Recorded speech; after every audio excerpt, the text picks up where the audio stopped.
Ancora una morte sul lavoro, ancora una giovane vita spezzata, mentre si svolgeva il proprio dovere a Memphis, un giovane operaio è rimasto fulminato vittima dell'ennesimo episodio che mette a nudo le drammatiche fragilità del nostro sistema di prevenzione e di sicurezza. Ad affermarlo è la CGIL di Agrigento, che con profondo cordoglio esprime vicinanza alla famiglia del lavoratore e denuncia con forza l'inaccettabile immobilismo delle istituzioni ai vari livelli, che continua la CGIL, a ignorare l'emergenza quotidiana che si consuma nei luoghi di lavoro. Il governo nazionale resta inerte, incapace di affrontare con strumenti legislativi adeguati una strage silenziosa che colpisce i più deboli, i più esposti, i meno tutelati.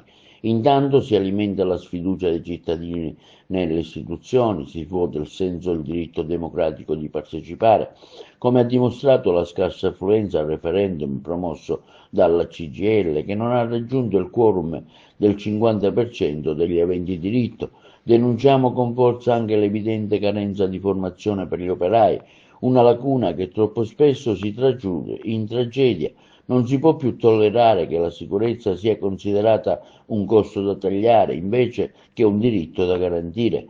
Alla Regione Siciliana, continua la nota della CGIL di Agrigento, chiediamo conto delle promesse mancate, si annunciano nuove assunzioni, dopo quelle all'Ufficio per il Lavoro si parla di 1400 nuovi ingressi nei vari dipartimenti, ma da oltre 20 anni si bandisce un concorso per assumere ispettori del lavoro con le competenze necessarie.